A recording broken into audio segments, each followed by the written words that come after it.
Chapter 2. Eugenio, 17 years old. Torino, Italy, 1939. I cannot wait to get out of this house of woman and be my own man. As I look at the face in the mirror, the pale green eyes of a 17-year-old young man stare back at me. They are the same eyes as my mama. I cannot wait to get out of this house of woman, I repeat out loud forcefully. I lift the razor one more time and smoothly swipe at the last bit of stubble around my jawline. Splashing the razor in the basin of cold water, I stare at my face again. I breathe in deeply, and flaring my nostrils, I simultaneously lift my black eyebrows, wiggling them up and down.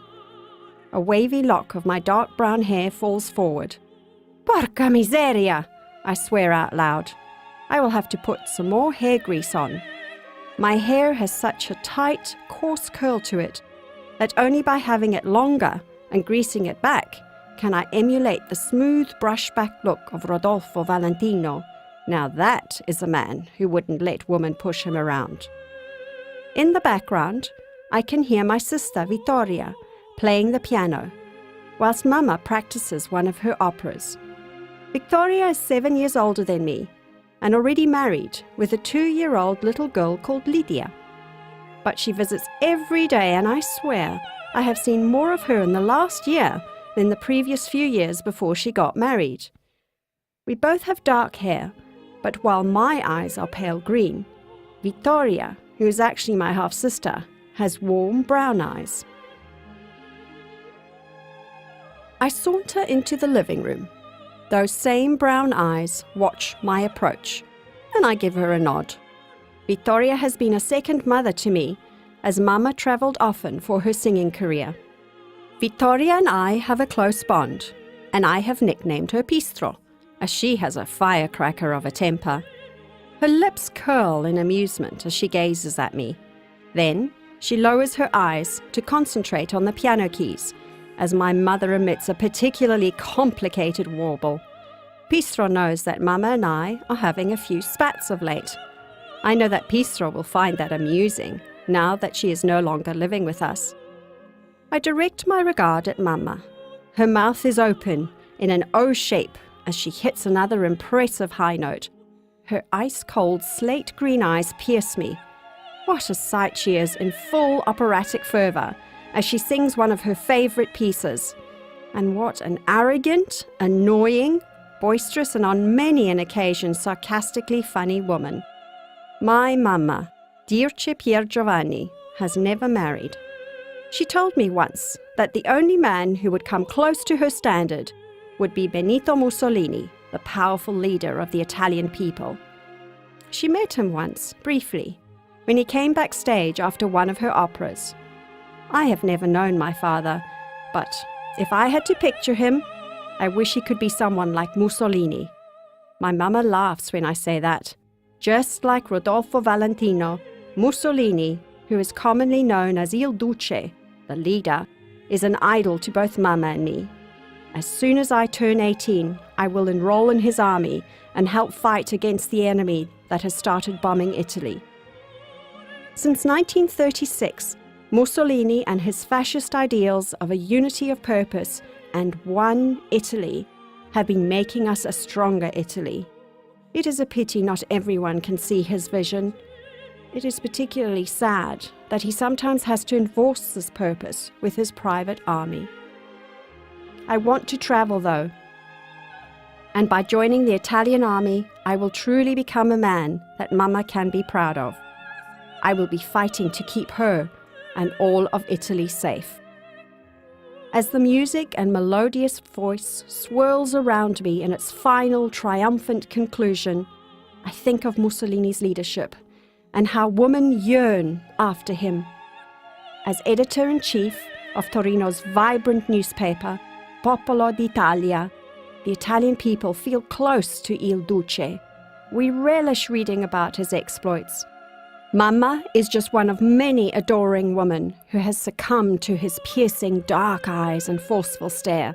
He is a romantic figure, an exciting blend of personalities, a fiery, revolutionary, mixed with a skill for charismatic storytelling. Ah, what a man! My friends and I often talk about his exploits. And of course, the tales of his rampant libido are legend. Eugenio! My mother's impatient voice brings me back to the present. Where were you earlier?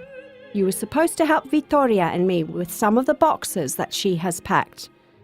Amma, you know that twice a week I go to my boxing lessons. I looked for you earlier in the lavanderia when I left, so as to remind you that I would be home a bit late. But you weren't there. Only Donna Maria and her granddaughter were there. What's her name? You know that little girl with the curly dark hair? Mariolina? Her eyes search my face, and I smile at her disarmingly. Well, remember, I am going out tonight and will only be back a bit later. See, Mama? I hadn't remembered, but this will suit me well. That means I will have the house to myself when I get back, and who knows how long she will be away for.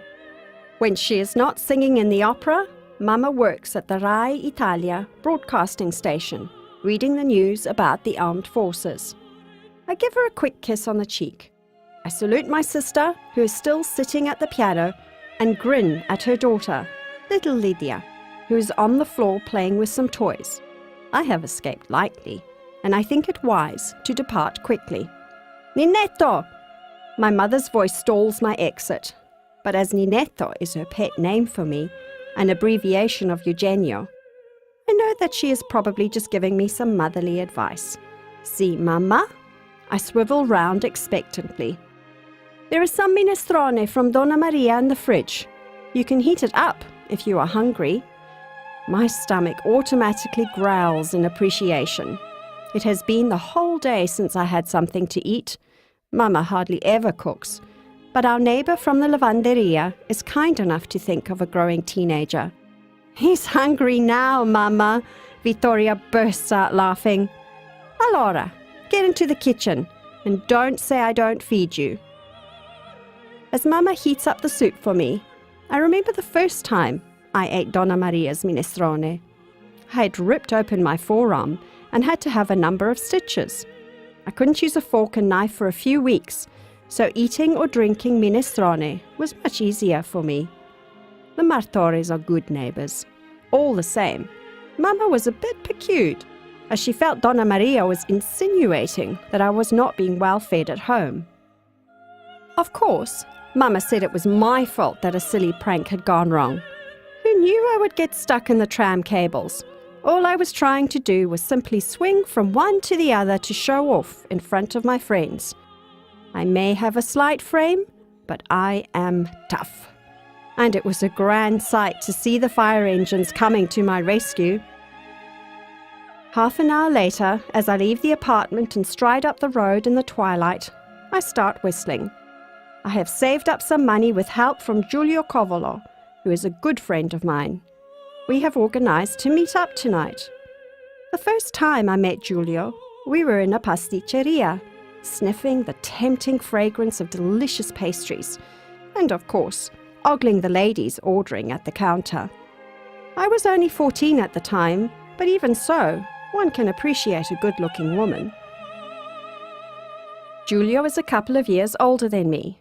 Tall and dark, he stood out in the crowd that day, as he stood in front of me with his long hair pulled back in an untidy plait.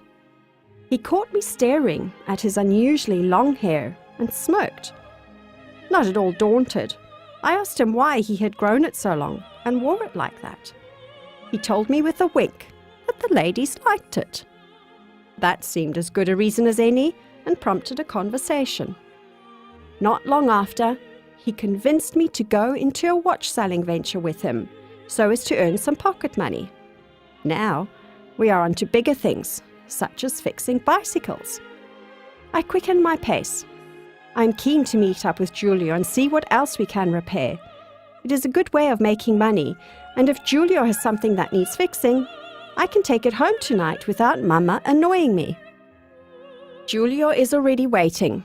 With a grin on his face, he says, "Wait till you see what I've picked up for a song." Soon after, as Giulio and I stare at a racy red motorbike, we are both struck by its sleek lines.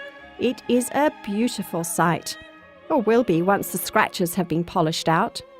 Both the headlight and brake lights need replacing. Giulio says the motorbike starts up, but that the motor doesn't run smoothly. It's probably just the spark plugs, I think to myself. Well, let's get moving. We can take it back to my place. Giulio's laughter rings out at this comment. As he scratches his head, there is also a look of disbelief on his face. I look at him with raised eyebrows. I know your mama. She won't be happy with a big motorcycle in the apartment. She's not at home until much later, and we can just work on it for an hour, and then I will throw a blanket over it. Tomorrow, I will get the lights and fix it up, and we can carry it out after that. I convince him that it will be fine, and with a shrug of his shoulders, he moves forward to the bike. Soon, we are both puffing up the stairs of my building, lugging the red motorbike between us. It has real potential, and I am certain it won't take long to sort it out, and then sell it for a profit. As we slam the door behind us, my sweaty palms lose their tight grip, and the motorcycle handle scrapes the wall in the apartment hallway. Doesn't really leave a mark though, and I'm sure Mama won't even notice. At any rate, I am eager to get to my bedroom and start work on the motorbike. Just help me lift it onto the bed. I can maneuver it so that it is up against the wall and easy to get to. Giulio doesn't question my plan, but is grunting as much as I am as we struggle to lift the motorcycle onto the bed and angle it against the wall. Listen, I can't stay. That's fine. I shake Giulio's hand. I'll work on it tonight, and then we can think about where and how much to sell it for. I don't even watch Giulio depart. I have a cloth and some cleaning liquid, and am intent on taking off the front fender to give it a polish. Bit by bit, I take my time. What a beautiful piece of machinery this is, just like a woman. Curves and angles, wiping here, greasing there, everything starts to shine. I stand back and look at the machine. Its value has already increased in my eyes. When I start it up, there is a satisfying roar, but then it peters out. I switch it off and tinker some more. That should do it. This time, the growl of the engine is prolonged and healthy. I smile and press on the accelerator again. And then I get the shock of my life when an object hits me with force at the back of my head. I let the bike go with a yelp, and it falls back against the wall with a bang. Cretino! Cosa stai facendo a quest'ora? Idiot! What are you doing at this hour? I don't think my mother actually wants an answer, but after scrambling onto the bed and switching off the machine, I turn to face her all the same. Unfortunately, I receive the full force of her fury, as this time a flying shoe connects with the front of my face. I feel a bit befuddled, and all I can hear is screeching, as she looks around to get something else to throw at me. I am not staying here. I have had this happen before. I know that she will eventually launch herself at me if she doesn't have something else to fling. And, of course, I cannot hit her, as she is my mama. I slowly step down off the bed and approach her cautiously. My arms are open and my palms are facing up, as if I am about to beg her forgiveness. I'm just 2 feet away from her, and as I see her raising her arm to box my ears, I shoot to the left towards the window. Luckily, it is open. Scrambling out, I am on a square parapet that is adjacent to a similar one on the building next door. The moon is shining, lighting the way. As my mother continues to shriek behind me, telling me what a bad son I am, I only think of an escape route. Another shoe hits the back of my head, and without further thought, I launch myself from one parapet to another. There is an eerie silence, followed by a thud, as I land on the other side. I don't land quite square, but still, I manage to save myself by rolling into my fall and standing up, just as I connect with the door to the fire escape of the building next door. My mother's gasp and then renewed furious screeches fill the air. But I open the door, and giving her a cheeky salute, I proceed to run down the stairs with a triumphant laugh. I am the winner of this round. The next few days, this episode provides some amusement, but I know that it is time to leave home and enroll in the army. I may only be 17 years old, but I am a man who would be proud to serve Mussolini and my country. It is important for an Italian man to have a purpose, to work hard, and have employment that has meaning. I have been brought up as a fascista. Being a fascista means that one lives life as a duty, a struggle, and a conquest. Il Duce has been quoted in his newspaper as saying, "Life is to be rich and lived for oneself, but above all for others in unity." And so, when I see a queue at the army district offices, I decide to flip a coin. Heads, and I will join the queue. I throw the coin up in the air. 2 minutes later, I am at the back of the line. As I reach the front, I unfold the amended birth certificate that I have kept in my pocket in the secret hope that such an occasion would arise. But I needn't have worried. The army officer barely glances at the piece of paper. They need as many men as they can get now that Mussolini has signed a pact and publicly joined forces with Germany's leader, Adolf Hitler. We are all united in these glorious times of valor and victory. Italy is a strong and powerful country to be reckoned with on the world stage. "Mama," I call out when I arrive back at the apartment. Amazingly, she is at home. Her green eyes pierce me with an expectant stare as she senses my excitement. "You are looking at an army man." I salute proudly.